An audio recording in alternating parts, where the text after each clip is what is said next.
আসসালামু আলাইকুম। আজ আপনাদের সাথে শেয়ার করব খুবই ইউনিক এবং মজাদার একটি নাস্তার রেসিপি। 1 কাপ আটা দিয়ে মাত্র 10 মিনিটে খুবই অল্প সময়ে অল্প উপকরণে এই নাস্তাটি তৈরি করা যায়। বিকেলের চায়ের সাথে অথবা বাচ্চাদের স্কুলের টিফিনে এই নাস্তাটি আপনারা তৈরি করে দিতে পারেন একেবারে অল্প সময়ে। তো বন্ধুরা, কথা না বাড়িয়ে চলুন নাস্তা তৈরির মূল প্রস্তুত প্রণালীতে যাওয়া যাক। নাস্তা তৈরি করার জন্য প্রথমে ব্যাটার তৈরি করে নিতে হবে। এখানে একটি মিক্সিং বোল নিয়ে নিচ্ছি রুম টেম্পারেচারে থাকা একটি ডিম। ফ্রিজে থাকলে অবশ্যই কমপক্ষে আধ ঘন্টা আগে ফ্রিজ থেকে নামিয়ে নর্মাল করে নিতে হবে। দিয়ে দিচ্ছি 1/4 কাপ চিনি, হাফ চা চামচ লবণ, 1/4 কাপ কোরানো নারকেল। এখন সবগুলো উপকরণ হ্যান্ড উইক্সের সাহায্যে খুব ভালোভাবে মিশিয়ে নিতে হবে। অনবরত নাড়তে হবে যতক্ষণ না পর্যন্ত চিনিটা পুরোপুরি গলে যাচ্ছে ততক্ষণ। দেখুন বন্ধুরা, নাড়তে নাড়তে এই পর্যায়ে চিনিটা পুরোপুরি গলে গিয়েছে, দেখে বুঝতে পারছেন। এখন এর সাথে অ্যাড করে দিচ্ছি হাফ কাপ লিকুইড দুধ। দুধটা আমার আগে থেকেই জাল করা ছিল, অবশ্যই ঠান্ডা হওয়ার পর অ্যাড করতে হবে। খুব ভালোভাবে নেড়ে মিশিয়ে নিচ্ছি। মিশিয়ে হয়ে গেলে এখন এর সাথে অ্যাড করে দেব 1 কাপ আটা। এখানে আমি আটা দিয়েছি, চাইলে আপনারা ময়দা দিয়েও এই নাস্তাটি তৈরি করে নিতে পারেন, কোনো অসুবিধা নেই। খুব ভালোভাবে নেড়ে মিশিয়ে মসৃণ ব্যাটার তৈরি করে নিতে হবে।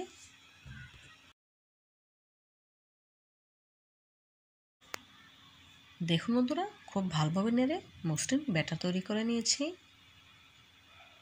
মসৃণ ব্যাটার তৈরি হয়েছে ঠিক, কিন্তু ব্যাটার অনেক ঘন রয়ে গিয়েছে। এখন এর সাথে আরও কিছুটা পরিমাণে দুধ অ্যাড করে নিতে হবে। দিয়ে দিলাম হাফ কাপেরও আরও অর্ধেক পরিমাণ লিকুইড দুধ। নেড়ে খুব ভালোভাবে মিশিয়ে নেব।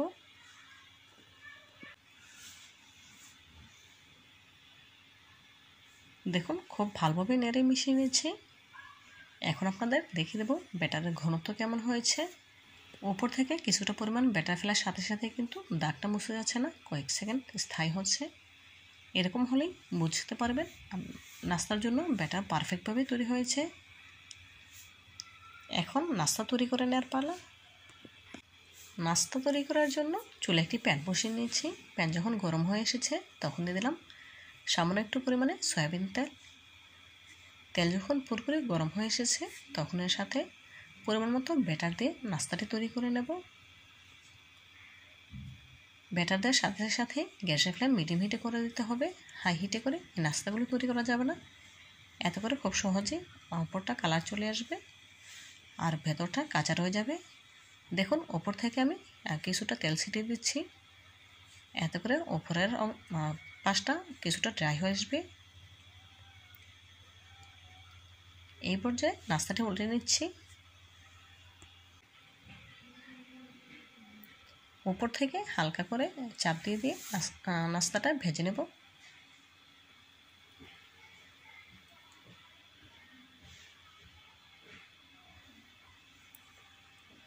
দেখুন দুই পাশে হালকা হালকা করে একটু চাপ দিয়ে নাস্তাটি তৈরি করে নিচ্ছি।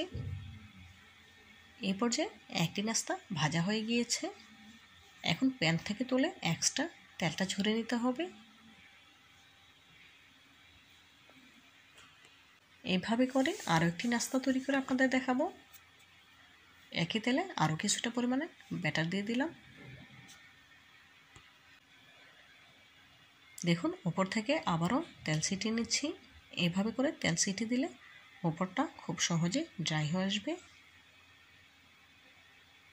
উপরের পাশ যখন ড্রাই হয়ে আসবে তখন উল্টে নেব।